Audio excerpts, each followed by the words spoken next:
Hello, this is Dr. Paul Cottrell, and I'm going to be going over a couple videos here. The first video that I'm going to do today is about nuclear plants with this whole conflict between Ukraine and Russia. I'm a little concerned about it. Bloomberg did an interview that was published 5 hours ago. Bloomberg TV talking to the IAEA. I think it's done really well. I think it gives a good overview of what's going on. So let's go over that and understand the other risk point globally when we zoom out, when we look at Europe, the Middle East, the conflict potentiality in Asia, also, all the crazy stuff going on with Mpox. We got to just kind of zoom out and look at all these different stress points in society. What's going on with the election in the United States. This is just another data point of some of the instability and unrest and chaotic behavior that may emerge and move in a different direction. All right. So this is, a phase transition maybe in society. Maybe this is a chaotic attraction. There's lots of ways to describe this, but there's a chaos that's building up. All right. It doesn't mean that we're going to have a nuclear accident with these plants, but the risk factors are elevated. In addition, the risk factors are elevating with tactical nukes, the use of tactical nukes. And if Russia keeps on being pushed back to a certain point, will Russia start using its nuclear arsenal to some degree, either tactical or strategic nukes? So the point here is that the risk factors are elevated and they're elevating. So we need to really pay attention to this. So before I start, please make sure you subscribe to all my channels. I have 4 channels on YouTube. I have Brighteon, Bitchute, and Rumble. All the links are in the description of this video. I also have X and GETTR, so please follow me there. I've noticed that some people don't get a notification when I do a premiere until about a day later or a few hours later. So it's really important that you follow me on X and GETTR so you get the notifications.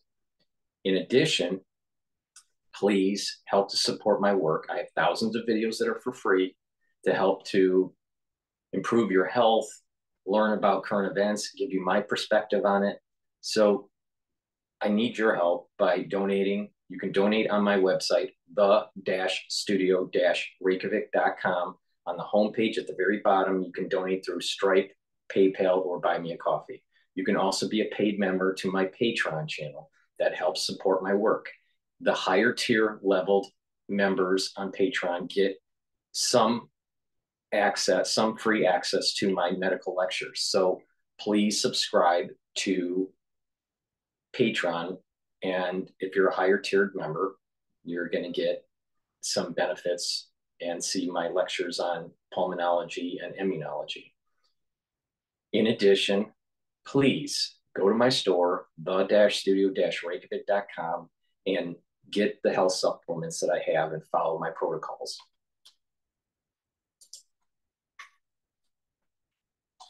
Let's talk about what is happening in Kursk right now. You have, we understand, accepted an invitation from the Russian authorities. When are you planning to visit the site? Well, good morning first. Yes, indeed, as you were saying in the introduction, we have a very concerning situation there, on top of what we have been working on and what we have been seeing in Zaporizhia. Now we have a second nuclear power plant, which is, if not on the front line, like Zaporizhia, very close to another point of contact or front line in the region of Kursk, as you rightly said.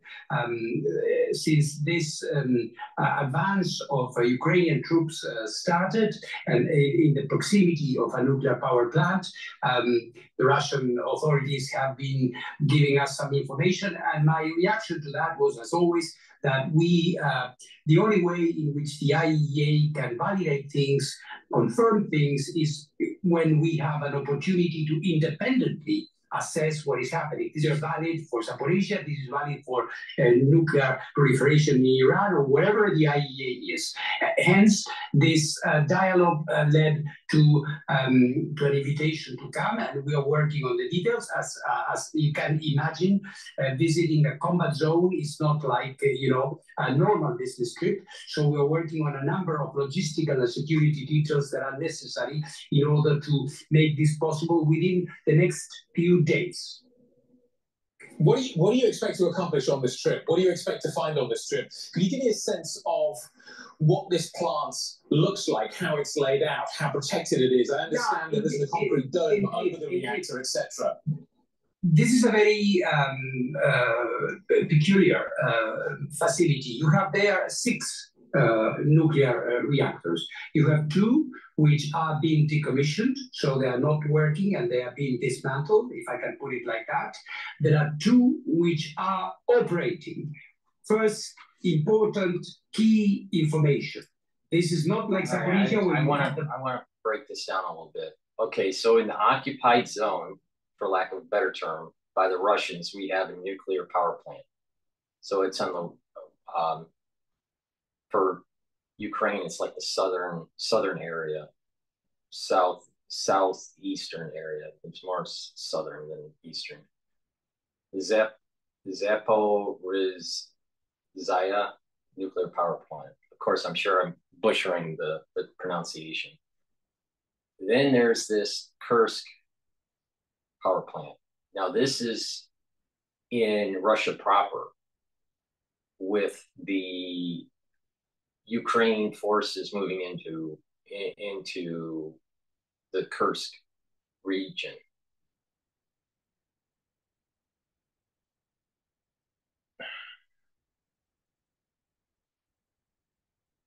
I'm not saying this is going to happen, all right? But let's just do a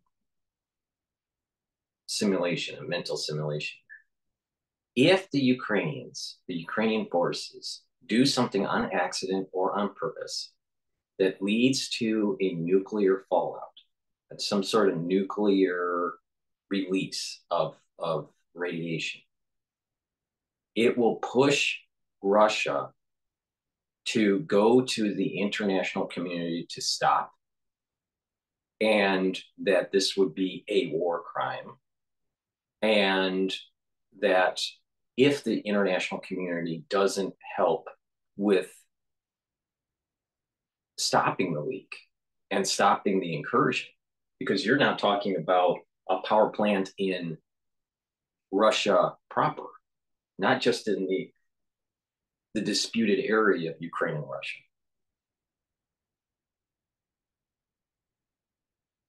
That may push the Russian people and Putin particularly in posturing himself and threatening NATO with tactical nukes. Because you got to remember the trade winds and the way the weather works here. All right. We kept on thinking, of course, nuclear weapons are bad. When I was a kid, I was like, after seeing The Day After, which was in the 80s during the Reagan administration, just kind of like fearful of nuclear war, right?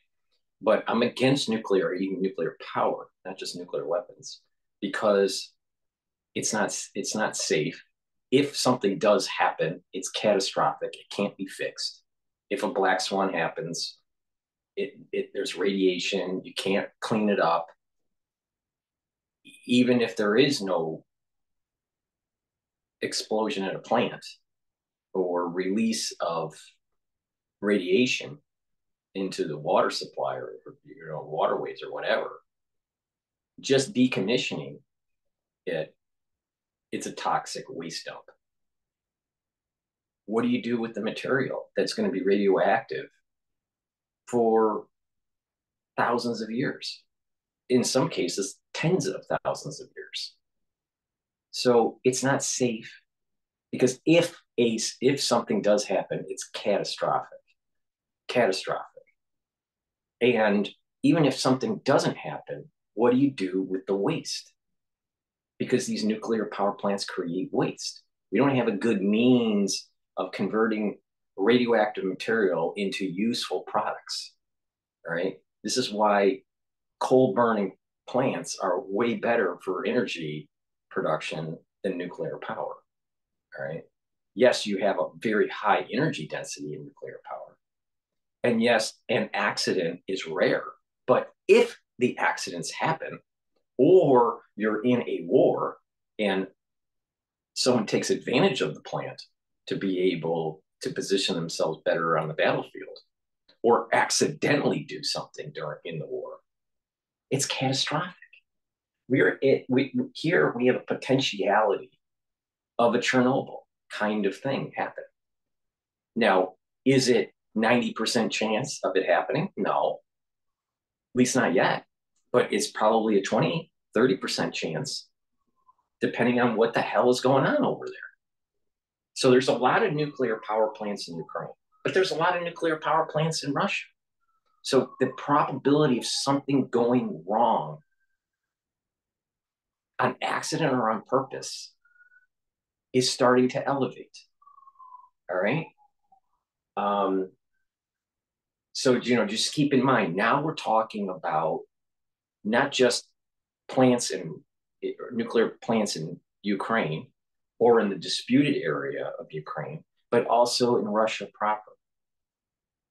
This is going to be a problem for the international community. Now, we've been told during the Cold War that, well, nuclear conflict with NATO and Russia would be devastating for Russia and devastating for NATO. Yeah. All right.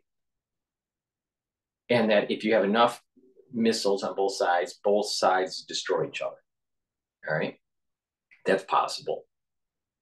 But if you just do one or two, the actual nuclear fallout, because of the trade winds, depending on the weather, because it's variable, but on average, the wind is going from west to east. Sometimes it circles down into the Middle East because of some sort of weather front from the Arctic. But typically it's going west to east. We've been told in the Western society that, oh, we got to worry about all the fallout and all that. If Russia does a tactical nuke on Ukraine, there will be fallout, right? There'll be radiation in that local area. But as it's going into the atmosphere, the wind is going to blow it into Russia. This is the reason that long-term nuclear fallout is actually worse for Russia and benefits the Allied forces and NATO. Let me rephrase that so you understand that we've been sold a bill of goods during the Cold War where we have the upper hand, not Russia, but yet we've been demonizing Russia. If Russia uses tactical nukes in NATO or in Ukraine, the trade winds, the normal weather, on average, will blow over Russia. All right. So they're going to get nuclear fallout and cause problems with their agriculture. Of course, there's going to be radiation in the local area of the tactical nuke and the surrounding area. So you have there's going to be rings, and that radiation is going to dissipate. But as that radiation goes up into the atmosphere, it's going to blow over, all right, and move wherever the vectors are for that weather pattern. A lot of it goes over Russia. Now play it the other way around. If NATO or Ukrainians don't really have nukes, but they do have dirty bombs. But the thing is that if NATO or someone in Ukraine uses nuclear weapons and fires it into Russia, there's going to be local radiation at the target, but there's going to be a fallout that continues eastward. So the fallout is less. So this is one of the advantages that NATO has, but they don't tell the average public this. So as the trade wind moves, it's now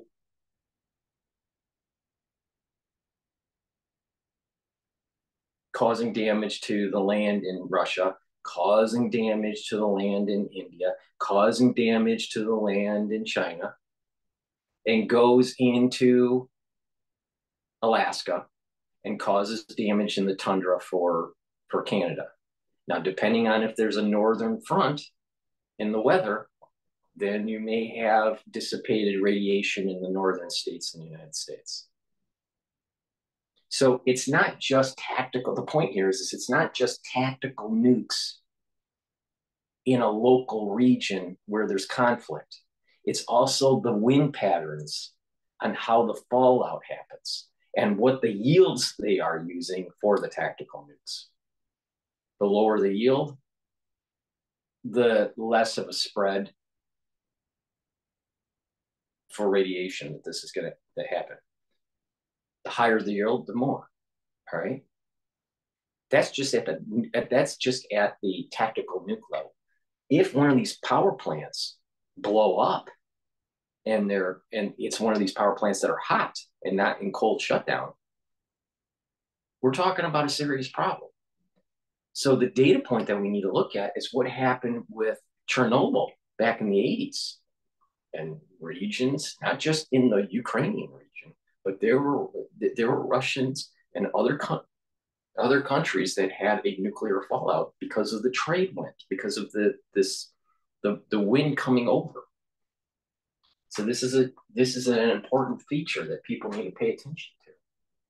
It's a function of the yield or the amount of radiation that it's released, how high up in the atmosphere does it get, and what's the trade winds at that moment in time, at detonation and several days after. But the point here is the trade winds go west to east.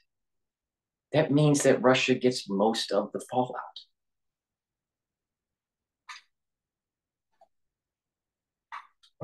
With that tidbit of information, please go to my store, the-studio-reykjavik.com, and help support PNN instead of CNN or Alex Jones. Help support PNN and Dr. Paul Cottrell. So what you need to do is go to the store, the-studio-reykjavik.com, and get the structural nano silver max 35, max 14, or the structural silver solution that is a 30 ppm. What you do is you take a teaspoon of this a day, swish it in your mouth, gargle, swallow. All right? It's really simple. It's neutralizing pathogens. It's improving your oral hygiene, reducing gum irritation, and maintaining a mucosal barrier so you are boosting up your immune system. Really simple. Do it every day. If you're not feeling well because of the cold season, take a teaspoon or two a day. You know, if you're not feeling well, take not a teaspoon, a tablespoon a day. So, you know, in the morning, take the tablespoon, gargle with it, and then swallow it. And then maybe at night, do the same thing with the tablespoon, gargle with it, and swallow at night if you're not feeling well during the cold season. If you are just everyday usage, just a teaspoon. So if you're not feeling well, tablespoon or two. If you are fine, take a teaspoon a day. This way you're maintaining your mucosal barrier, you're neutralizing pathogens, and you're improving your oral hygiene. It's really important. It's a major pillar for boosting up your immune system and slowing down the aging process. How does that, Dr. Paul Cottrell, how does that slow down your aging process and improve longevity? If you're not chronically sick, then your immune system doesn't have to fight, and therefore it can rest. and gain more energy.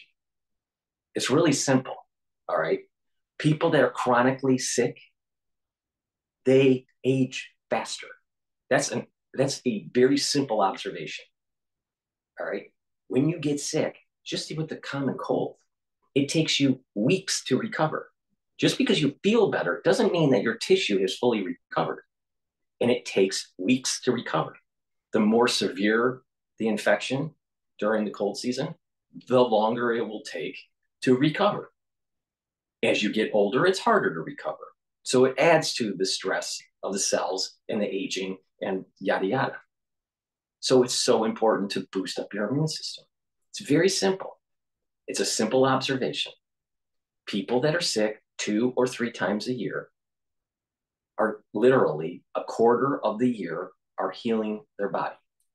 Very simple concept. So please go to my store and get the structural nanosilver max 35, max 14, or the structural nanosilver solution by the Amniopop product. I have applicator set. So go to my store and get the applicator set. You get a spritzer, you get a dropper, and you get a nasal spray. It's great to put the liquid in this so you can spray surfaces, spray the back of your throat, use the nasal spray if you need it, and use the dropper to put it in your mouth. It's great to take it in a bag so you can take it to work instead of carrying a bottle. So take my advice or don't take my advice. It's up to you. But it works. And before we continue on with the video,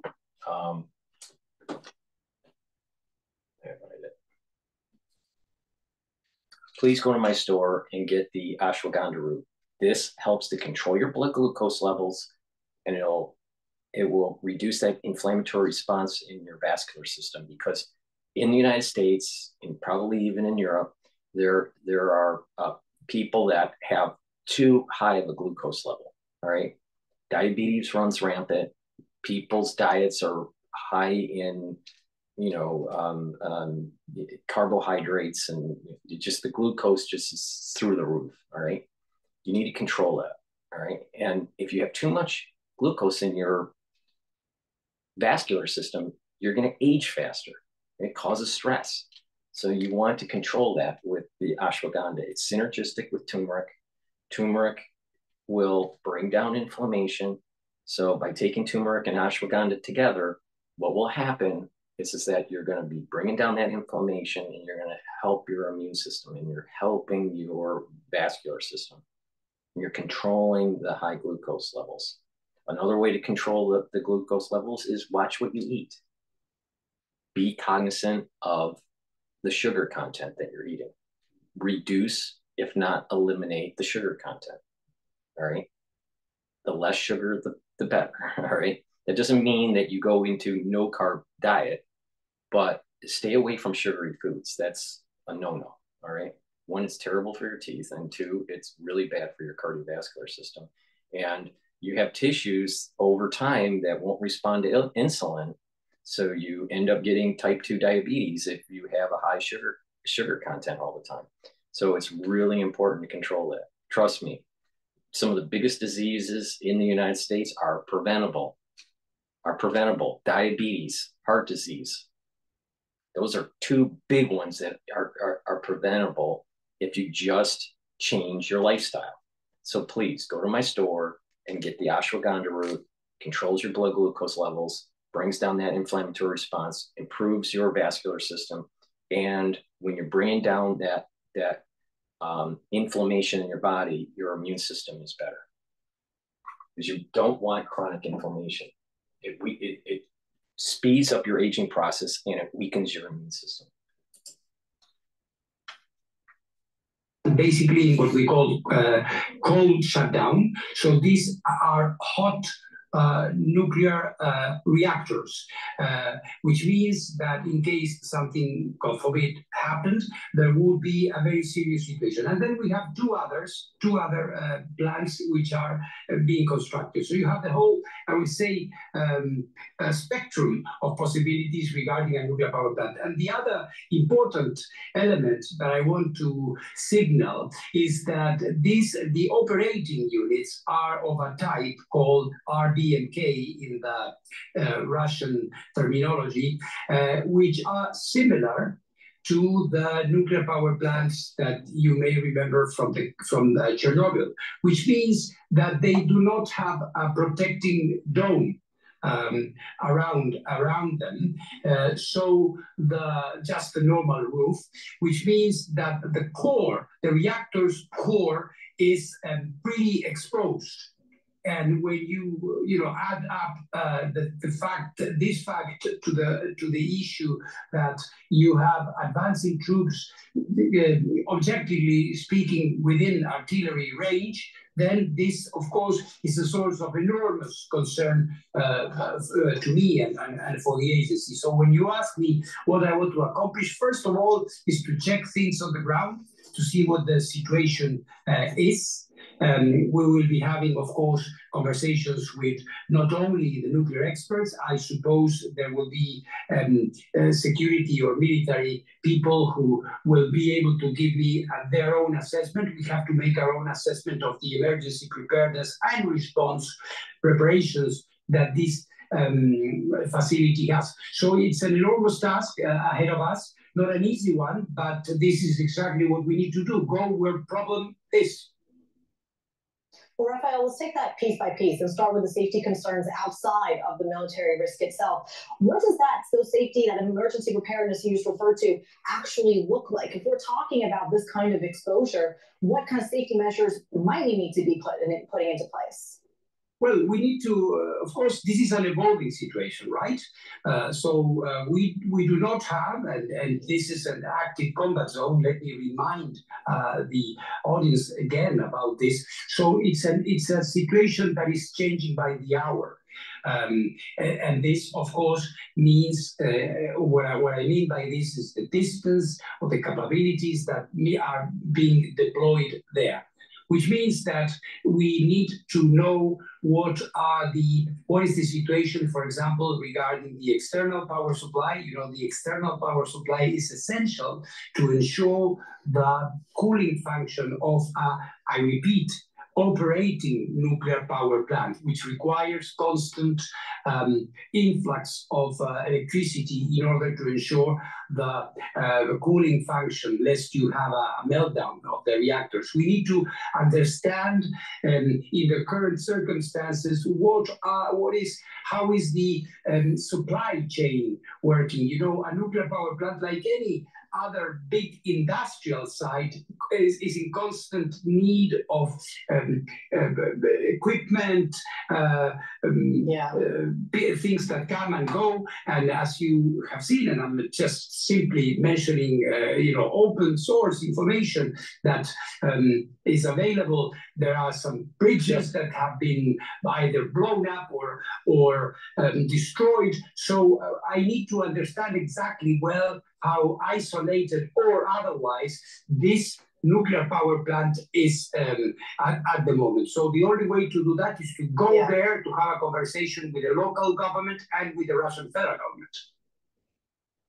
So Rafael, This is the story of how Pipedrive can accelerate your business growth by automating admin. So Rafael, that's the safety concerns, of course, that you had mentioned. Let's kind of dive into that combat zone perspective that you were just talking about. There's been criticism that even though the IAEA, has been monitoring both Zaporizhzhia and Kursk for the past 2 years now, you haven't come out more clearly about who you think is behind the attacks on both nuclear plants, despite both Russia and Ukraine very clearly accusing the other sides. Any comment on that? Well, yes, we hear that. I think what is important in this case is to understand what the role of the IAEA is and how the IAEA operates. The IAEA is not a commentator. is not a political actor, is not a country, is not a member of any alliance or otherwise. It's an international organization charged with the nuclear non-proliferation, nuclear safety, nuclear security, nuclear energy, nuclear applications, and so on and so forth. So whenever we have a situation, whichever this may be, this is why I made the analogy of, I mean, this situation, or it could be a nuclear non-proliferation case in the Middle East. The only way we can pronounce ourselves in a definitive and clear way is when we have elements in our hands. We are also a body of inspectors that undisputably indicate the origin of an event.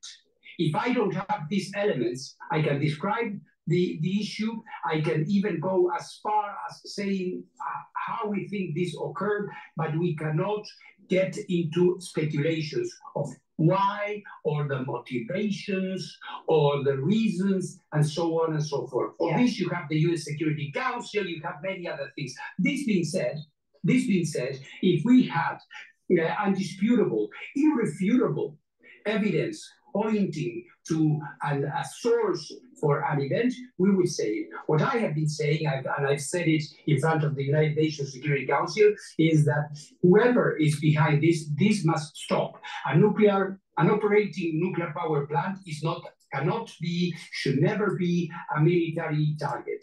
So what we can do for the international community is being there, being a deterrent, and importantly, giving objective information. Otherwise, you are at the mercy of one or the other narrative. So, Rafael, just to be clear, are you saying you don't know where the attacks are coming from on both Zaporizhzhia and on Kursk? Well, first of all, we have to make a difference, an important difference here. In the case of Zaporizhzhia, there have been a number of episodes, attacks, and there have been mutual accusations. The Russians accusing the Ukrainians accusing the Russians. We have been diving as deep as possible into the issues, the last of which was, as you may remember, 10 days ago, more or less, when the cooling tower of the Zaporizhzhia nuclear, one of the cooling towers of the Zaporizhzhia nuclear power plant was on fire. When that happened, we got access to the place just a few hours after the fire had been put down, and we were able to issue a number of technical updates, which give a pretty good amount, I would say, of information about this. So this is number one. I have also explained that in the case of drones, given the trajectory of drones, given the erratic trajectory of drones, unless one can find enough evidence, it would be even irresponsible to say it's A or B. So it's not that we are unaware. We have a number of elements, but again, before an international inspector says something definitive, one has to be absolutely 100% sure. And in the case of Kursk, then the situation is even less clear. Okay, on the situation in Kursk, have you received any assurances from Kyiv, from the Ukrainian side, that they will not be targeting the site there? We are working on that. Okay. What questions? So you have asked the questions. You know, here's the problem with Bloomberg. All right, all they care about is, you know, markets to go up, and they want an immediate answer. But a lot of times, these types of events that have many different variables don't have a quick answer. So the mainstream media, they can't. This is the reason why they failed in covering the 2020 crisis. There are times where you can answer things quickly, and there are times that need more in-depth analysis and discussion and explanation. And mainstream media does a terrible job because it's based on a model of very quick sound bites and segments that are maybe a 3-minute segment or a 5-minute segment. It's shocking that they gave 11-minute segment for this guy. All right. But it's normally, very quick. And this is the reason why we are tiptoeing into a catastrophe in the world in terms of war. That's the Ukrainian war, the Israeli war, the war with China, the problems that are starting to build up economically because of over indebtedness. These are problems that really need a deep dive. All right. This is why people realize this. People that are watching realize this. And that's why they're moving away from mainstream media and moving to alternative perspectives like this channel and many others, right? Because we can go into a deep dive. We can have this discussion for 2 or 3 hours. There's no constraint, right? Other than your attention span and my energy level. But but the thing is that we don't have the same constraints as mainstream media. They're failing us. So that's why you need to support these types of channels and get different perspectives. You may not agree with me on everything. That's okay. That's okay. Even though I'm not wrong. But the thing is that there lots of things have to be analyzed in a deep dive. So, and I'm shocked that Bloomberg spent the time with 11, but there's no quick answer to this. And if something does happen, you're talking about market turmoil. You're talking about geopolitical problems. You're talking about potential nuclear fallout. All right. Now, depending on where you are in the world, depends on how much you're going to have. Now, the far majority of the Americans probably won't have too much nuclear fallout. But Ukraine area is an agricultural area. So if there's a nuclear fallout, the granary in Ukraine probably is going to have a problem. And my understanding is about 30%, maybe more, of world grain production is coming from that region. So now eggs are more expensive, chicken's more expensive, and your radiated grain is going to be more expensive. If I'm making you to the point where you can't sleep at night, please go to my store, the-studio-reykjavik.com, and get the Good Night Formula. I know that it's hard to sleep when you are listening to the news and you don't know if you're going to wake up glowing in the dark, or the rest of the world is in a nuclear fallout. You just don't know. So please go to my store, the-studio-reykjavik.com, and get the Good Night Formula. It has tryptophan and melatonin in it. It'll allow you to get 3 cycles of REM sleep and deep sleep while the world is burning up. And what this will do is it will allow you to consolidate memory so you can remember the good old days, and it will help you to detoxify your body. A lot of people don't realize this, but deep sleep and REM sleep will help to detoxify your central nervous system and your other cells. Your cells go through a detoxification when you're in sleep, in a sleep mode. It'll also detox when you're in awake mode, but there's a very robust detoxification of your body when you're in deep sleep. All right. If you're chronically deprived of sleep, you can't detoxify your body as well. And this is the reason why toxins start to build up. It's even harder when you get older, because people that are older have sleep problems and endocrine disruption problems and all these other things. And so there's a buildup of toxins that lead to dementia and other types of diseases. So it's really important to have good sleep. Sleep is a major pillar for slowing down the aging process, because you have more energy, you're consolidating your memory, you're going to have better neural health, and you're detoxifying your body. So please go to my store, the-studio-reykjavik.com, and get the Good Night Formula as the world is burning up and going up in flames.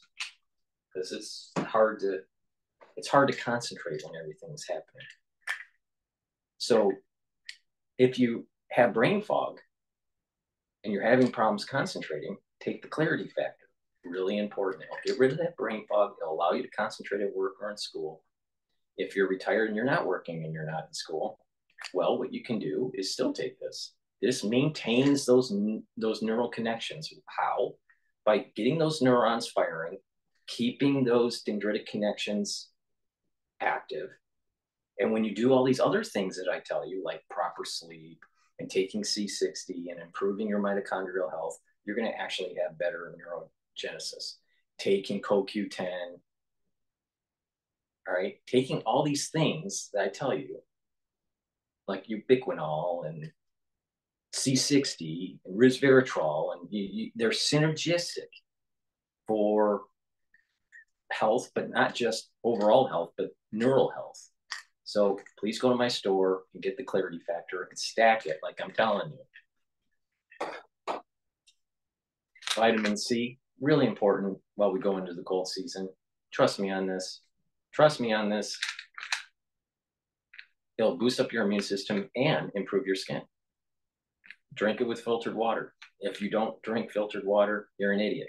Why? Because there's fluoride in unfiltered water, and fluoride makes you stupid. So please go to my store, get the vitamin C, drink filtered water, boost up your immune system. If you're not feeling well during the cold season, take a double dose. Really important.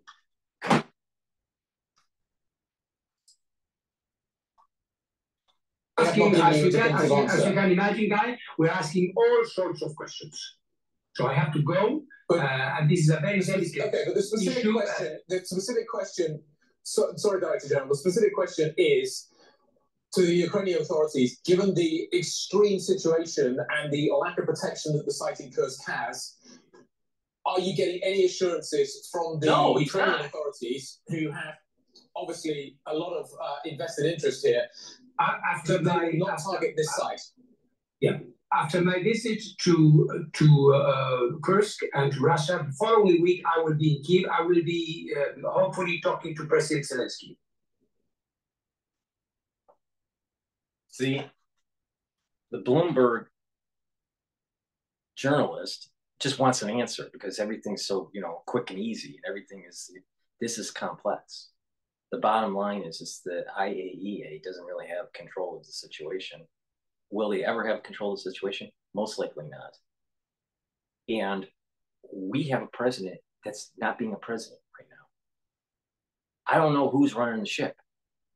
Is it the Pentagon? Is it no one? What the hell's going on? All right. We may wake up in 5 days and have a nuclear detonation at a power plant, forcefully or accidentally or whatever. That might happen. It's maybe a 20, 30% chance. But who's talking to who? Who's saying to Zelensky, you know what, we're a little concerned about this crap? Or is it that we want this to happen? Which is possible. That's why a deep dive has to happen. And there's no simple answers.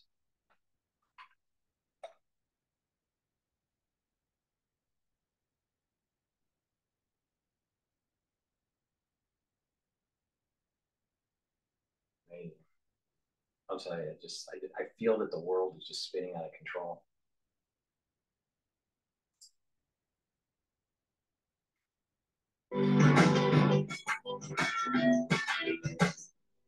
All right. Israeli armed forces. This was about 50 minutes ago from this recording. I'm recording this on August 22nd. This is about 50 minutes ago. What was released by Live Now from Fox, dealing with the IDF and Israel targeting different areas in Lebanon. So we'll play that. But before we do that, please go to my store, the-studio-reykjavik.com. Support my work, improve your health. Get the multivitamin that I have on my store. It's easy to digest. There are cofactors in here for enzymatic activity. With these cofactors, you're going to have better cellular processes and tissue processes. You should be taking a multivitamin every day, even when you have a balanced diet, just to make sure that you are maintaining that cellular health. It's really important. So go to my store and get the multivitamin. Vitamin B complex is very important to boost up your energy levels. Like I said, you know, for neural health, you need to boost up that mitochondria. The first 5 vitamins in this will help to boost it up. Vitamin 1 through 5. Vitamin B1, B2, B3, B4, B5 boost up mitochondrial health. It improves the electron transport chain that produces the ATP. You need ATP for your immune system, for cellular processes. It's the workhorse, it's the energy source of your body, the main energy source. It's not the only, but it's a major energy source. And when we get older, our ATP starts to go down, our cellular health starts to go down, our mitochondrial health goes down, our neural health goes down. So to maintain those neural connections, to maintain good cellular health in your other tissues, you need to be taking vitamin B complex. And it's synergistic with clarity factor. What did I say about clarity factor? It helps with neural health. It's synergistic with ubiquinol, which is an active form of CoQ10.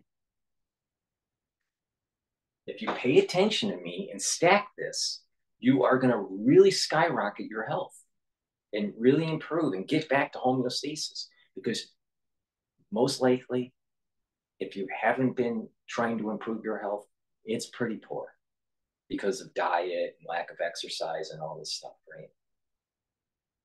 The lifestyle in America sucks. And that's why the average IQ in America is 98. All right? That's part of it. It's the environment that we're exposed to, disrupting our endocrine system, causing lots of inflammation, and not bettering yourself. Too much bread and circus. And with the bread, your glucose levels go up. That's why you need the ashwagandha to control those glucose levels. And the circus keeps you from actually reading a book.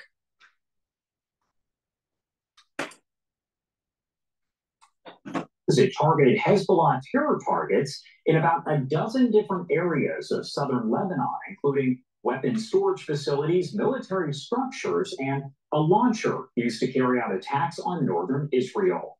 Israel adding that it did eliminate more than 50 terrorists over the past 24 hours in Rafah. In the meantime, I do want to take you to some video here. The USS Abraham Lincoln aircraft carrier actually arriving along with other U.S. destroyers in the Middle East. Take a look at your screen here. In a statement, U.S. Central Command confirmed the arrival as the Lincoln is there to replace the USS Theodore Roosevelt. U.S. Defense Secretary Lloyd Austin ordering the Lincoln to speed up to get to the region faster as threats of a major Iranian attack on Israel still loom. Do want to talk more about all the latest developments, so let's bring in Josh Haston, a Middle East correspondent for the Jewish News Syndicate. As always, Josh, thank you so much for taking the time to be here with us today. Thanks so much, Josh. All right, so first off, I do want to talk about the Hezbollah targets over there in Lebanon. How significant is that? Because it appears that the situation is once again intensifying with the attacks by Hezbollah on Israel. Yeah, absolutely. From what I saw this morning, Israel attacked at least 10 different targets throughout Lebanon. We're talking about weapons storage facilities, trying to incapacitate Hezbollah's ability to fire rockets. That being said, it is known that Hezbollah has over 100,000 rockets, and they have not been afraid to use many of those weapons over the last 8-9 months since the October 7th attack.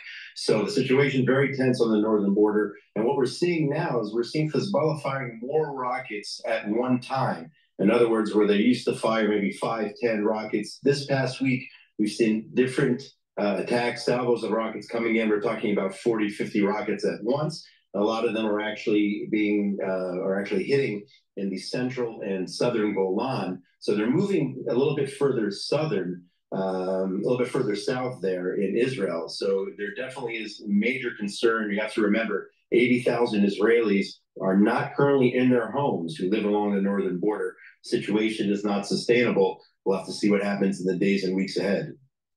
I want to pop up this video that I brought you a bit earlier here. This was actually released by CENTCOM in the U.S.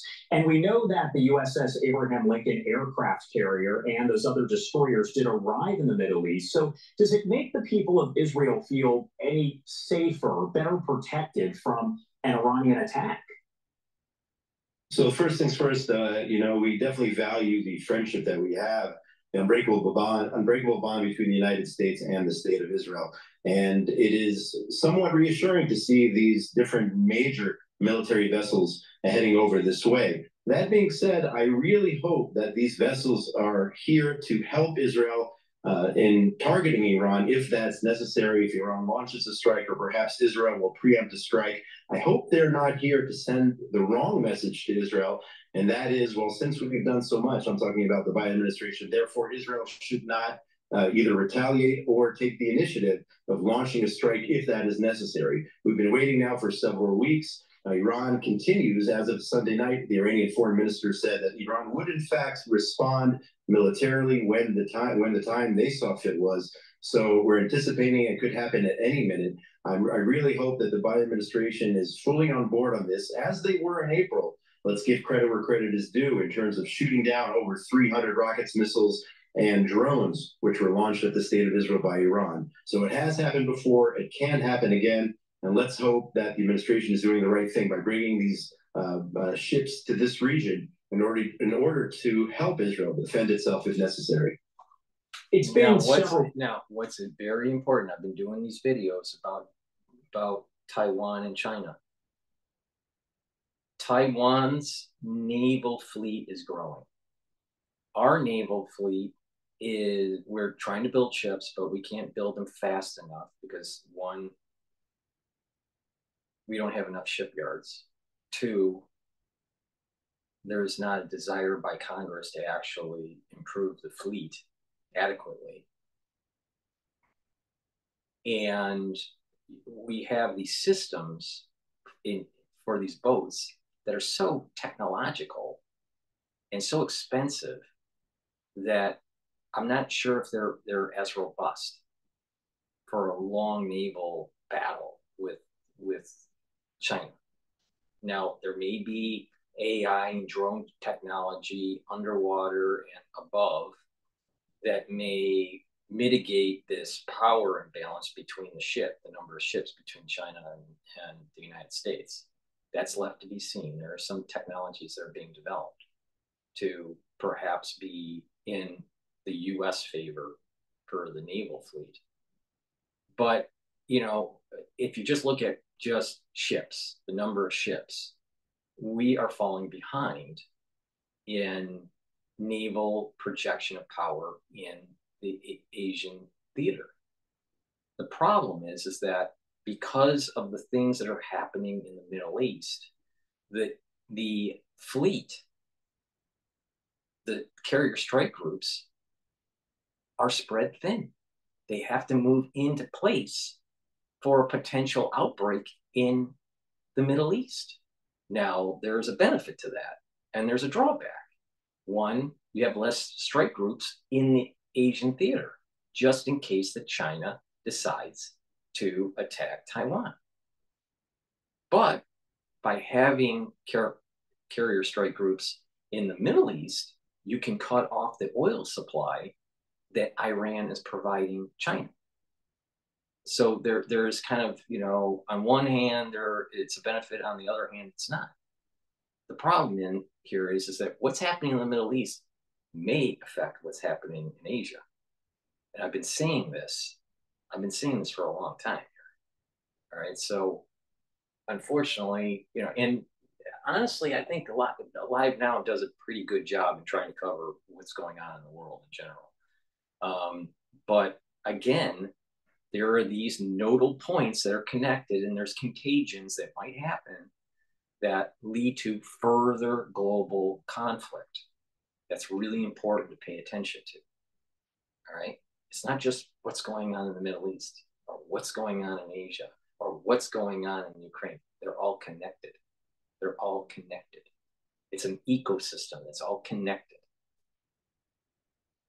please go to my store, the-studio-reykjavik.com, and get the new product that I have, ubiquinol. Ubiquinol is the active form of CoQ10. You need ubiquinol. It improves your energy. It's an antioxidant, and it helps to improve neural health. So please take ubiquinol every day. I've been taking ubiquinol every day for a long time, but now I've been able to provide it on my store for you to add to the stack so you can follow what I'm doing. All right. Alex Jones doesn't tell you how to stack this stuff. Alex Jones doesn't have the high quality products that I have. Alex Jones doesn't understand how this stuff works. Dr. Paul Cottrell does. Help support Dr. Paul Cottrell and not Alex Jones. Dr. Paul Cottrell is older than Alex Jones. Alex Jones looks 15 years older than Dr. Paul Cottrell. He doesn't even take the products that he sells. I tell you exactly what I am doing. Now, I can't provide every, vitamin and supplement that I take on my store yet, but I'm building it up so you can follow everything I do. I've been taking CoQ10 and ubiquinol for a long time, all right, years. It's really important. So go to my store and get this new product that I have, ubiquinol. It's the active form for CoQ10. It's an antioxidant. It's gonna improve your energy levels, and it's a neural protector. All right, it has some other functions too that help. And we'll go into detail in another video about it. But the thing is that please go to the store and get the new products that I have. This particular one is ubiquinol. You need to take it, and it's synergistic.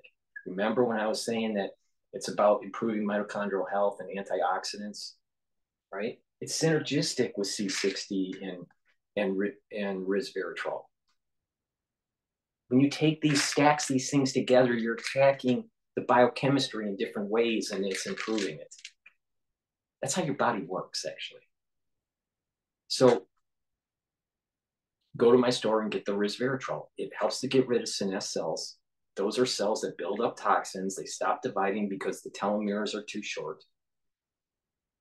But those cells won't go into apoptosis. And when you get older, you have more and more senescent cells. Well, you need to get rid of them. This helps to get rid of them. In addition, it's an antioxidant. It helps to support mitochondrial health. And it's synergistic with C60 and ubiquinol, the active form of CoQ10. All right? It's even synergistic with clarity factor. How? Because clarity factor is keeping those dendritic connections and getting that firing. Well, if you're improving the mitochondrial health with the ubiquinol and the C60 and the resveratrol, it's further doing neural protection and improving those neural connections. It's about stacking. Please go to my store and get the ubiquinol, which is the active. Please go to my store and get the ubiquinol. It's the active form of CoQ10. I've been taking this for years, and I've been now able to get it on my store and provide it to you at a relatively inexpensive price.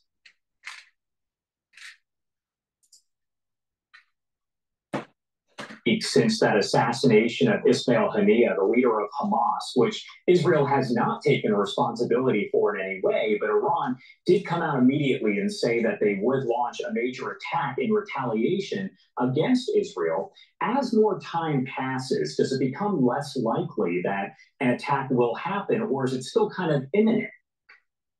I think at this point it's imminent. You never know when it's going to happen, but it's always really in the back of your minds. The Iranians are playing psychological warfare with the state of Israel right now. Different threats and different rumors have come about over the last 2 weeks. So it's going to happen tonight. It's going to happen tomorrow. All since different rumors on social media or whatnot. So we have to really, I always say, you have to listen to what your enemies are saying. In Iran, as I mentioned, the foreign minister did say they will attack. The question is when. So I don't think that the threat diminishes in any way as time goes by. The threat is still there. Iran has a ballistic missiles program, and of course, the ultimate threat is their nuclear program, which they're continuing to develop at a rapid pace. That is the biggest existential threat to the state of Israel, and not only to Israel, but to the Western world. They call Israel the little Satan. They call the United States the big Satan. It's very, very important to remember, this is not just about Israel. It's not just about the Middle East. It is about the safety of humanity. It's about the safety of the United States and the Western world. It's something we have to keep in mind. I want to talk a little bit about a conversation that President Biden did have with Netanyahu once again yesterday. The White House did send out basically a report kind of summarizing the call. I know you looked over that report. Anything that stood out to you, or is it essentially just kind of more of the same of what we've seen over the past several months, those calls between Biden and Netanyahu? So the report itself, what I saw released by the White House, is more of the same in terms of the United States saying it is committed to defending the state of Israel. But behind the scenes, I've talked to other people who are in the know and whatnot, that they say actually that the Biden administration is trying to put more pressure on the Netanyahu administration in terms of specifics in Gaza. They want to get a deal done, a hostage deal, an exchange for terrorists who carried out the horrible October 7th massacre. But the Israeli government and Netanyahu have been absolutely clear. Israel must maintain a presence in southern Gaza. I'm talking about the Gaza-Egypt border, the Philadelphia corridor, as it's known.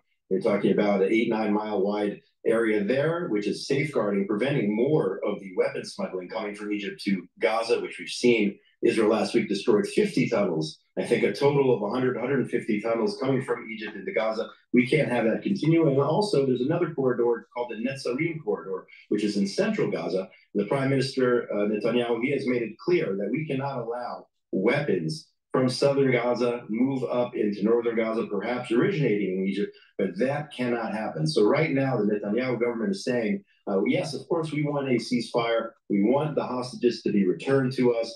But that being said, we cannot take these measures. We cannot evacuate from these areas, which will lead to a serious threat, security threat to the state of Israel. That can't happen. As an American, right, it is unacceptable for Blinken and Biden's administration to fail getting the American hostages home. Some experts are saying that most of these hostages that are still, quote, in captivity by Hamas are probably dead. And there needs to be retribution for that. And this kicking the can down the road or not being forceful with Iran, because they are the ones that are funding this with Hezbollah and Hamas, is a disservice to any American citizen that was captured. In addition, we need to start really paying attention to what happened during the Beirut bombing in the 80s, what happened to the USS Cole. Iran needs, the theocracy of Iran needs to be obliterated.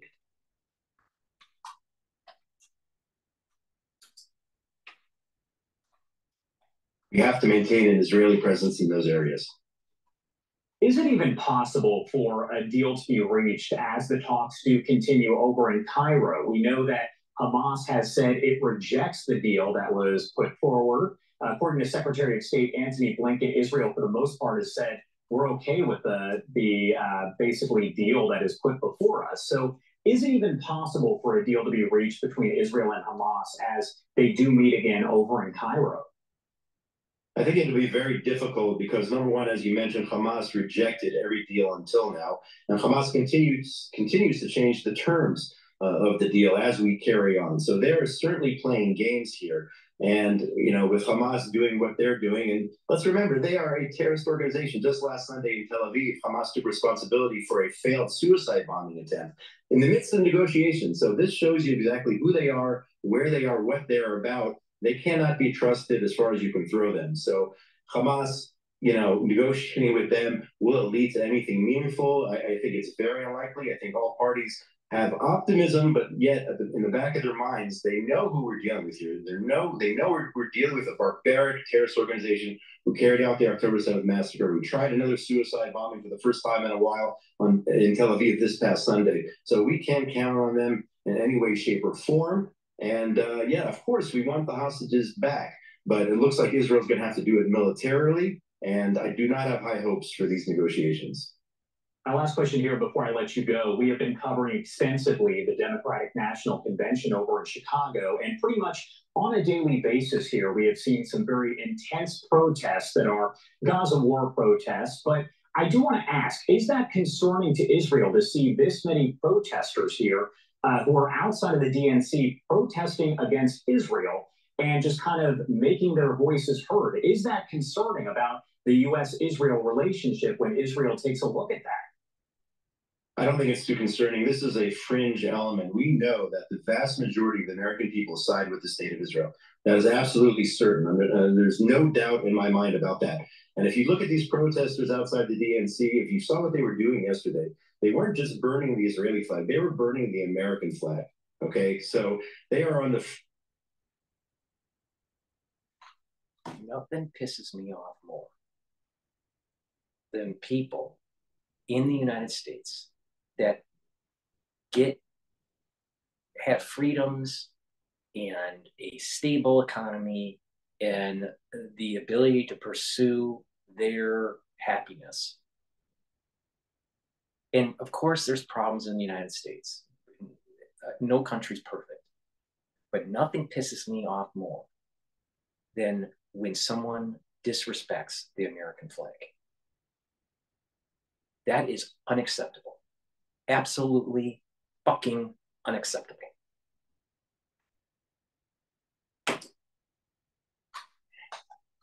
Of society in your country, in the United States, and we have to take it with a grain of salt in terms of the overall picture. We saw all the encampments and riots taking place on college campuses, a lot of them funded by outsiders, and even reports that Iran was directly funding some of those protests. I wouldn't be surprised if Iran or another one of these extremist elements were funding those.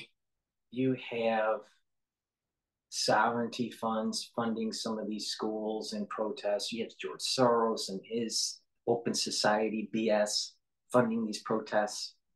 You have Iran. You have elements of the CCP. We've been infiltrated at so many different levels. And then on top of it, and most of these people that are doing this are probably American citizens. Some probably are not, but most of them are. It is so disrespectful. I mean, I was raised to respect the flag. All right. That's because of my father's service in the Army and, you know, my uncles and grandfather that, you know, served in Korea and in World War II. You don't disrespect the American flag. You don't let it touch the ground. You don't burn it. You show reverence to it.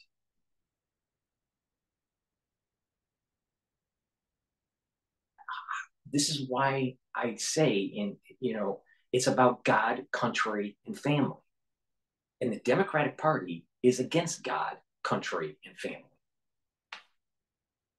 How can they be for family if the Democratic Party has vans out there for, drive-through abortions and vasectomies? All right?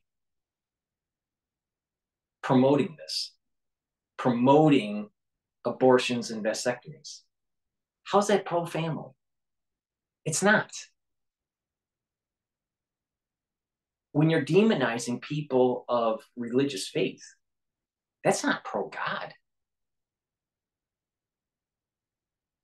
And when you're talking about, having individuals out of the convention center burning the American flag, that's not patriotic. That's disrespecting the American flag and what it stands for, of us moving towards a more perfect union. You don't disrespect the American flag because you're disrespecting every American soldier and their sacrifice. That's unacceptable. But the Democratic Party will allow it. They'll put a, quote, veteran on their platform as a VP, and he served, quote, honorably, supposedly, for 24 years. But there's something odd about him not deploying with his company. Now, he was of age where he was aging out. I mean, you know, being in the service for 24 years, 25 years is, you know, that's a long time. And then get deployed, you know, so there's something odd there about it. And maybe J.D. Vance is right. Maybe it needs to be looked into. But I wouldn't say that Waltz disrespected the American flag. I think he honors the American flag because of his service to country for 24 years. I'm against his policies. I'm not for the Democratic Party. I'm voting for Trump. But you don't see people that are tied to the Republican Party going out and burning the American flag. That's totally unacceptable. Totally.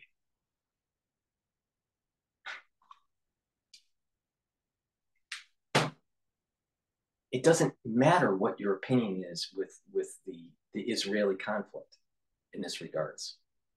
For Israel or against Israel.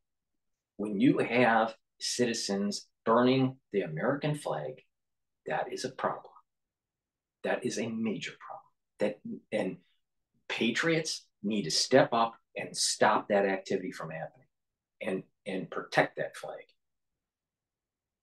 Now, if they are non-American citizens burning the flag, they should be kicked out of this country. Because why are they in this country when they're disrespecting the American flag? Now, some people would say, well, it's a freedom of expression and blah, blah, blah. There's a code of conduct for the American flag. And you know what? You need to respect it. Because you're dishonoring, you're disrespecting all the people that served our country. And all the people that will be serving our country. It's not perfect. It's not a perfect place. But there's no reason to disrespect Old Glory. All right? You can tell a lot about someone on this particular issue. And the way I was raised, you don't do that.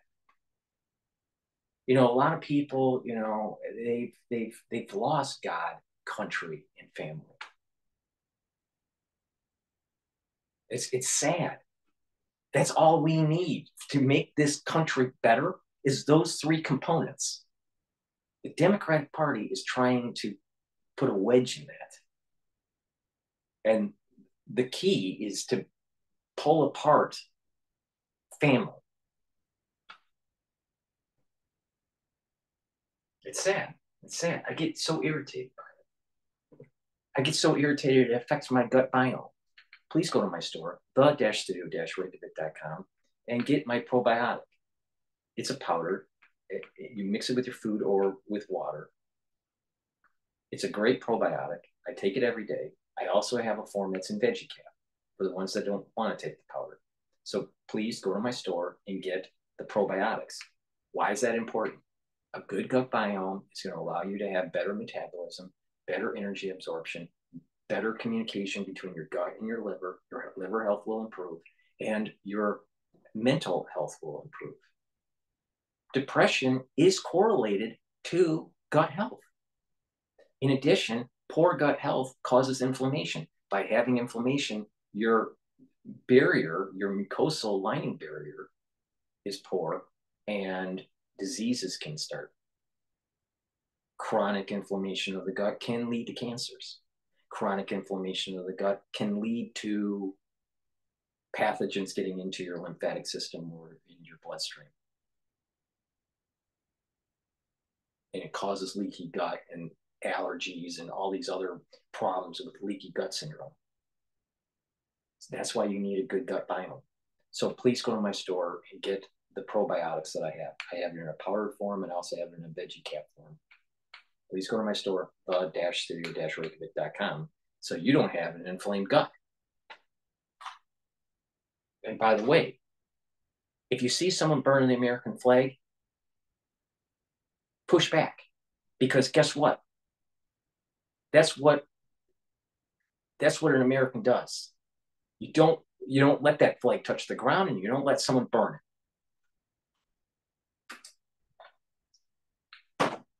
Protesters outside the DNC, but these are people who in the streets of downtown Chicago were burning the American flag.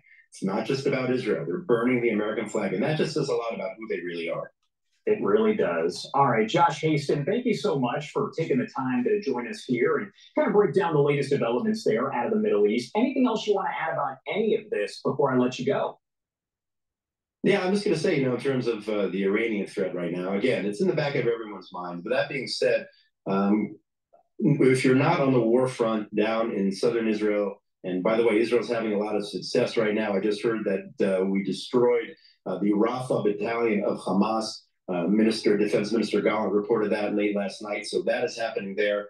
And if you're not on the front lines in the north, again, very, very difficult situation. But if you come to Israel now, you will see a lot of people out in the summer. People are walking the streets of Tel Aviv, walking the streets of Jerusalem and all the other cities. And that is thanks to the brave men and women of the IDF who are keeping us safe 24/7. So I have to give a respect where it is absolutely due to those who are protecting us and are allowing us, despite all the horrible things that have happened over the last 9 months. They're allowing us to try to keep our lives as normal as possible, even with the Iranian threat and all the other threats that we have. This is a war on 7 fronts. It's not just 1, 2, or 3. 7 fronts trying to attack and eliminate the one and only Jewish state, and we will not let that happen, thanks to the brave men and women in uniform. All right, Josh, thank you again for being... And this dovetails into what's going on in China. And I want to play something from Fox Business. Do you know what's really fun? Make your website on with. Hey, what how ridiculous. 3 childhood friends. Before we do What that, mad Democrat? please go to my store and get the omega-3. This will help to improve your lipid profile. It'll bring down LDL levels. It'll increase your HDL levels. This is synergistic with some other products that I offer, like nattokinase and other things.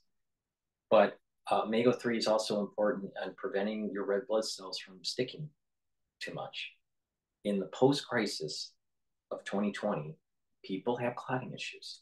So it's really important to control your cardiovascular health. I have lots of products to do that. If you've been following what I've been saying, you can improve your cardiovascular health, and you can, improve that lipid profile and reduce sticking and break up clots with digestive enzyme complex and the nattokinase, and omega-3 is synergistic with that. So please go to my store, control your lipid profile, bring down your LDL levels, increase your HDL levels. It's really important. Go to the store, the-studio-reykjavik.com. Presidential nominee Tim Walz made quite the impression as a teacher in China, according to a new NPR report. Former students speaking to the outlet calling Walz lively and cheerful during his time teaching English and U.S. history at a Chinese middle school. And during a 1991 lesson on Chinese communism, Walz reportedly said the ideology means that everyone is the same and everyone shares. NPR writing this: Walz became part of one of the first government-sanctioned groups of American educators to arrive after the country opened its doors to the world in the 1980s. The 89 to 90 school year started shortly after the Chinese army crushed pro-democracy protesters centered on Beijing's Tiananmen Square in June of 1989, you remember. Walz has made roughly 30 trips to China since then, and even got married on the anniversary of the Tiananmen Square massacre. The Republican-led House Oversight Committee is investigating Walz for his longstanding connections to China. Joining now is Gatestone Institute Senior Fellow, author of The Coming Collapse of China and China is Going to War, Gordon Chang. Gordon, great to see you. Thank you so much for being here. What is your assessment of Tim Walz's relationship with China and its communism leadership? Well, first of all, we got to be very concerned about his company that he set up in 1995, Educational Travel Adventures. This was an adventure that had to be approved by the Communist Party's United Front Work Department. That's the part of the party that subverts foreign governments. So basically, this was a whole series of events that the Communist Party just loved. And during that time, Waltz has been quoted as some very pro-Maoist things. And, people changed their views. But just a couple of weeks ago, he talked about socialism being the same as a good neighbor. Right. So clearly, those views that he had in his formative years are ones he still holds today, which means... Please watch my recent interview and discussion with Taiwan, Miss Taiwan. She played it. She's saying the whole platform, the Harris platform, it's all about China. China's pulling the strings. She's a communist. Waltz seems like a communist. They're trying to destroy this country, destroy economics by pushing social agendas, not in the middle, like middle ground. It's communistic.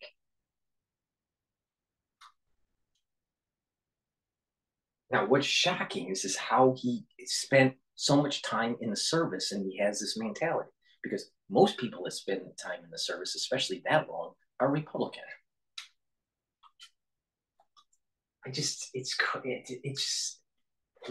We are being sold down the river. We need to wake up. And this is why it's so important that we win in the Pacific Theater. We cannot let China win. Why? Because developed nations in the West will try to copy their political and economic model. That means the destruction of American democracy, and it's the destruction of American capitalism. If you think I am, talking to hyperbole, guess what? UK and elements in the United States between World War I and World War II wanted to push a move into a communist path. And thank God that didn't happen.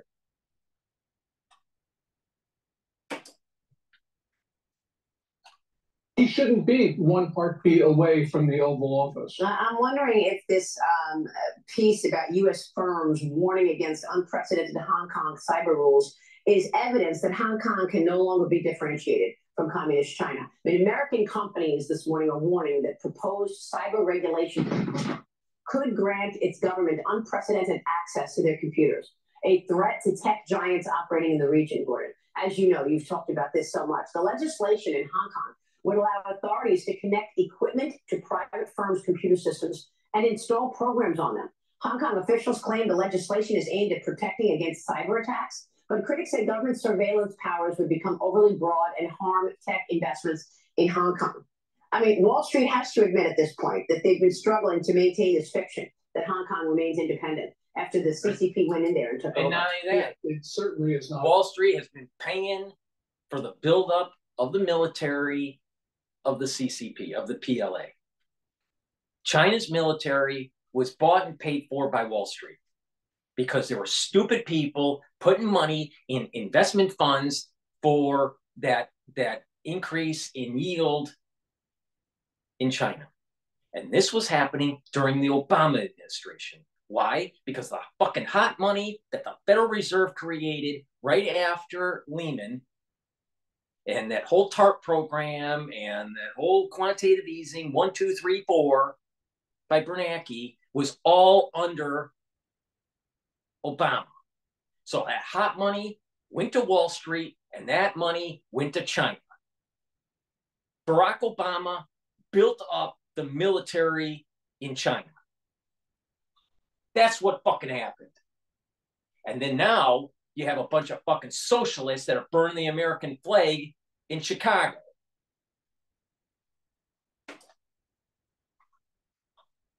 And especially after the national security law that was imposed in 2020. These cyber rules are basically the same as the rules that China put in place about 18 months, 2 years ago, which essentially gives the party total run of access of foreign computer systems, which means if you're a foreign company, you let them into your system in China, you're letting them into your system worldwide, unless you do what some companies, which is to just air gap their China operations. I don't know how you do that if you're a major bank. I mean, JP Morgan is there, Bank of America is there. Are they all being surveilled? Yeah. If you're a major bank, you can't air gap your systems. That's just not the way financial systems operate these days. Only some companies can do that. And it's very, very hard, because once the Chinese know about your general architecture in China, they can use that to penetrate your architecture elsewhere. I mean, we've seen the CCP march into Hong Kong. Do you think that? So they go in and attack the west side of Taiwan, and the Luzon Strait is protected by the northern part of the Philippines with U.S. bases, and those islands that are on the northern eastern front of Taiwan protected by American bases and Japanese. And all of a sudden, there's a cyber war that goes on with American infrastructure or American finance. Lovely, lovely. Thank you, Wall Street. Thank you, Wall Street, for actually allowing China to have more leverage on us. And Obama not building up the Navy, but truncating it at the same time that this is all happening.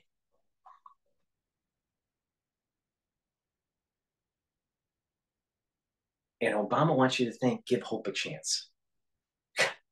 Fuck. And I mean, could that happen in Taiwan? I mean, could it happen in America? Yeah, I mean, you look at this right now, it's very exciting what Gordon is saying and been warning about this, and now you have a candidate whose views at best are muddied on what he believes about China. This is just a concern that Americans, I think, are not getting a full picture on, because you never hear about this connection except places like this. And yeah, look, China does the subversive very well. And I think that's the part that everybody missed, that we're being scared into the military side, which is a real threat as someone in the military, but it's the subversive side in these countries across the world, and what Gordon was talking about that bothered me, and I think more than anybody else. So many stories are bothersome. I mean, federal prosecutors have arrested a Chinese dissident living in the United States for allegedly spying on pro-democracy groups and sending information back to China. Officials say that the 67-year-old man has been spying on the United States since 2018. Providing information to China upon its direction, even traveling at least 3 times to meet Chinese intelligence officers face to face. Authorities reportedly recovered instructions from China, guiding the man's spying activities. He's been charged with acting and conspiring to act as an unregistered agent of the People's Republic of China. Gordon, your reaction? 2 things here. First of all, China uses every point of contact to undermine the United States. That's Doug's point. I mean, regardless of it. Second point, you know, American presidents have known for a very long. And some American presidents let this happen, and Wall Street let this happen, so they can get a 10% return year over year. That's the big takeaway.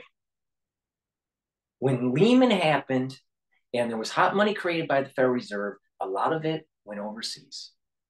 A lot of it went to China. And Americans were like, yeah, we're gonna get those returns. Where do you think what that money was doing, and all those products that we were buying from China? It was actually building World War III. This is why it's so important to bring back manufacturing, so we have a better footing to be able to support a war, on top of supporting American jobs. But you have the Democratic Party that says that, oh, that's backwards, and that this America first policy from Trump is bad. If we don't do America first, we're going to end up America last. God. Please go to my store, the-studio-reykjavik.com, and get vitamin K2 MK7. It's the MK7 molecule. All right. What does this do? This helps with bones to help improve your bone health, help with your joint health, But it also, if you've been following my protocols, it will also help with cardiovascular health. All right. It's synergistic with D3, with C60, with ashwagandha, with turmeric, with omega-3, with nattokinase. Why? Because when you take them in a stack, you're going to actually improve your vascular system and reduce plaque and reduce the chances of developing new plaque. So it's reducing the chances of developing new plaque and reducing the plaque that you have, diminishing it. All right, that's important. Now, how does it work? K2 helps to also absorb calcium, but it works with D3 and C60 and nattokinase, omega-3, ashwagandha, and turmeric. The turmeric and ashwagandha control the inflammation so the intima doesn't get perturbed, so you don't have foam cells developing, right? And having LDL, getting in and developing a plaque.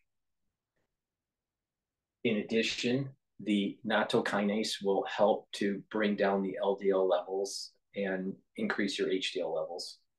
If there is a little bit of a clot that's starting to form, it'll dissolve the clot.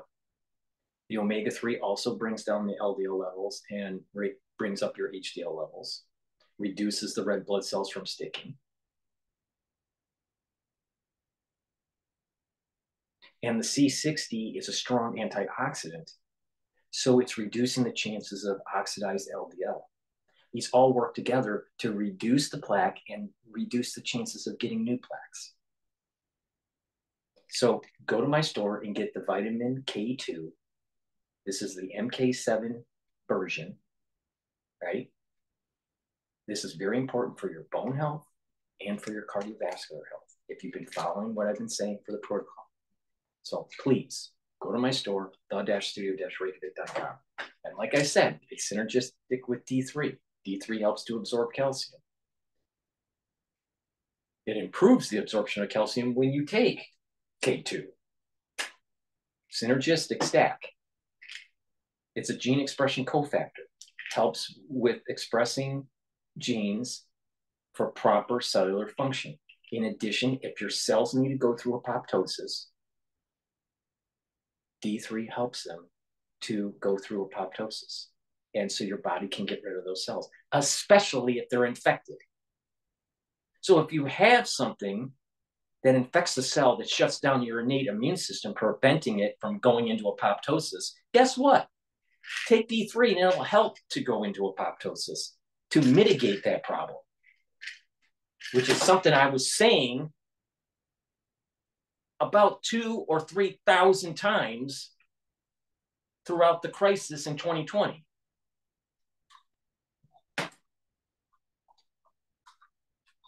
That Ministry of State Security agents have operated on our soil. And also, we've allowed Chinese consular officials to do the same thing. And we don't do anything about it. So, of course, the Chinese say, look, we're going to violate your sovereignty because you can't defend yourself or you won't defend yourself. And then there's the nuclear front. President Biden reportedly approved a secret nuclear strategy which refocuses on the Chinese threat. Saying this, the White House never announced that Mr. Biden had approved the revised strategy called the Nuclear Employment Guidance. The document, updated every 4 years or so, is so highly classified that there are no electronic copies for it. Only a small number of hard copies distributed to a few national security officials. China responded to the report, saying it is, quote, seriously concerned and accusing the United States of, quote, peddling the China nuclear threat narrative. China possesses roughly 500 operational nuclear warheads as of May 2023, and will likely have more than 1,000 nuclear warheads by 2030, according to the Defense Department, Gordon.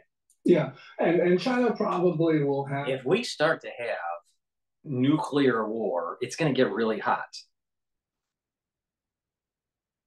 You're going to need a good deodorant. So please go to my store, the-studio-reykjavik.com, and get the citrus or the peppermint, lavender, and tea tree deodorant. It's for males and females. It's made from essential oils from the Himalayas. It's all natural. It has no aluminum, no baking soda in it, and it helps to detoxify your body. So it's a dual purpose product.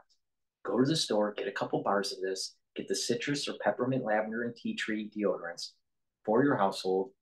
It's a very high quality product, and you're going to be very happy on the performance of it. In addition, Rainbow Herbals and I developed the Even Better Bar. All right, we partnered up and we developed this bar.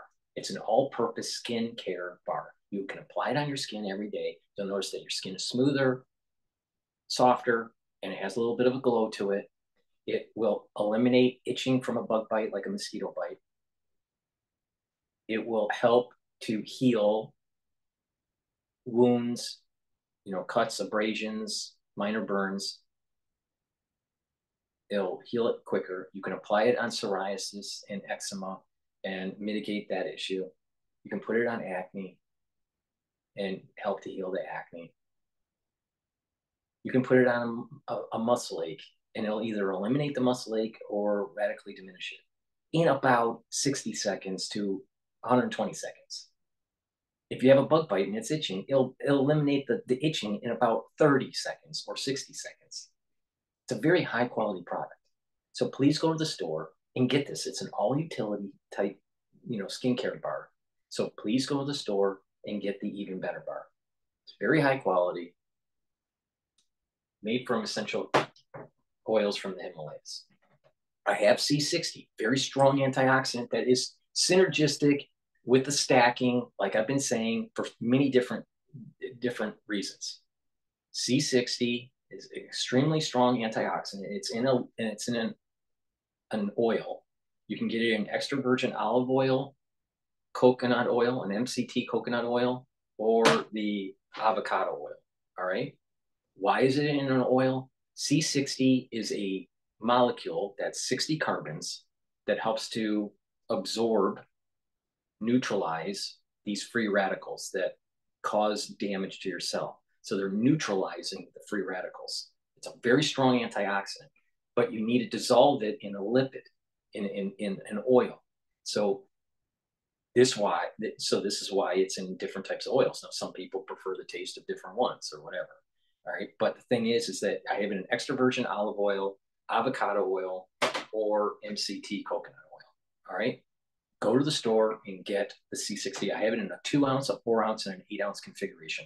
The higher ounce configuration, the price per ounce goes down. So you get a discount if you buy it in the higher ounces.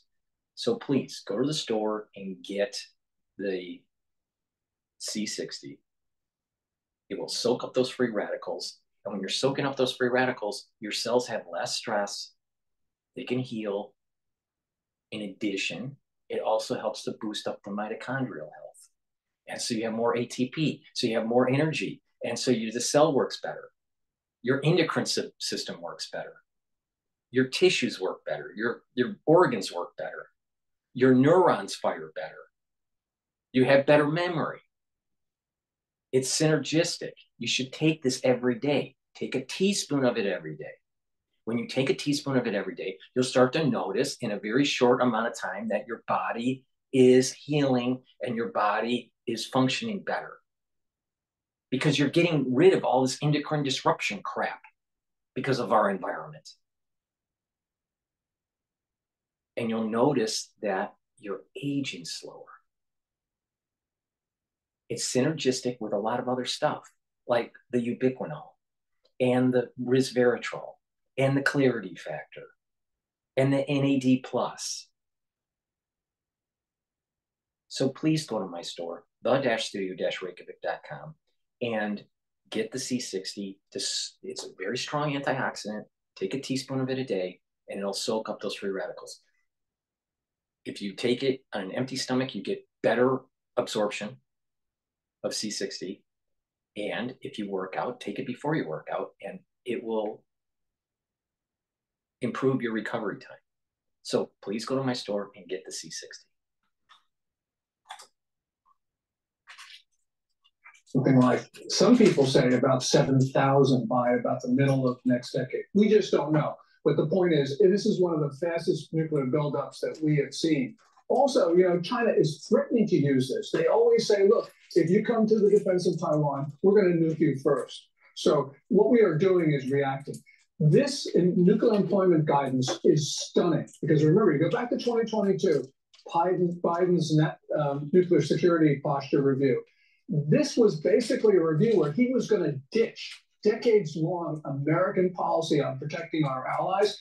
He didn't do it, but only after ferocious lobbying by France, Germany, Australia. For Biden to actually say we might increase our deployed nukes, that is stunning change of opinion. Wow. All right. We'll leave it there. Gordon, it's great to have you this morning. Thank you so much. Lovely. As the world turns, please help support my work by going to my store, bud-studio-reykjavik.com, and get the nontokinase. This helps to break up clots because it's fibrinolytic. It'll also help to bring down LDL levels and increase your HDL levels. So it's really important for cardiovascular health. You should be taking this every day. If you take it in higher doses, you're going to bring down your cholesterol. Hint, hint, you don't need statins. NAD+. This helps with energy, also with mental health and brain function. It's important to take every day. It's synergistic with resveratrol and niacin. All right. So take this every day. I've been taking this every day. I've been taking this every day for a while. And it's also synergistic with NMN, right? Now, NMN, I don't provide on my store. But the thing is that, niacin, NMN, NAD+, they're all attacking in different ways to help to improve your energy levels and to help, in this case, to help with brain function. So please go to the store and get the NAD+. You'll have more energy, right? Boost that up. Your body needs energy to heal. Your body needs energy to be moving around. When people get older, their energy levels go down. Why? Because their mitochondrial health goes down, their cellular health goes down.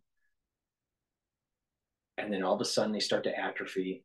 They start to gain weight. They start having problems with insulin resistance and all this stuff. All right. It's about energy, energy, energy, energy. You look at a puppy, a young dog, it has lots of energy. You look at a kid, it has lots of energy. It's correlated. When you look at someone that's old, they don't have so much energy. Get energy. Get the NAD+. And NAC is very important. It's an antioxidant. It also helps to detoxify the body. So you should be taking NAC. It's really important to get those glutathione levels up. It's another way to attack. This is synergistic with the C60 that I was saying, because this is a strong antioxidant, right? Soaking up those free radicals. This is an antioxidant too that's increasing your glutathione levels, which is also an antioxidant. They work together in different ways. This is the whole point about stacking. This is the whole point about different vector points to improve your health. Get the NEC. It's very important to add to your daily protocol. I know that I try to inform you, and I have lots of products, and there's lots of ways to stack this to improve your health. And some people complain that I spend so much time trying to, promote these products. The problem is that there's lots of people out there that don't understand and how to stack this stuff. And that is the magic way. That's the experience and the wisdom coming from the longevity and the anti-aging subculture. And you can apply it and improve your health and not go down the road of big pharma. It is in your ability to mitigate many of these lifestyle type diseases, diabetes and heart disease. Now, of course, there's some predisposition genetically, and it's not a magic bullet. But the thing is there's lots to be learned from the longevity and the anti-aging crowd. And I'm trying to explain this to you on top of what's going on in the world. Because Stuff like this is going to help improve your health. Me going over stuff like this is getting you informed on how the world is getting out of control and that how you can be prepared. Now, that's the reason why I push so hard on this. And I was raised in such a way that you don't back down. So please go to my store, the-studio-reykjavik.com, and get the fucking products that will boost up your immune system. Thank you for listening, and have a nice day.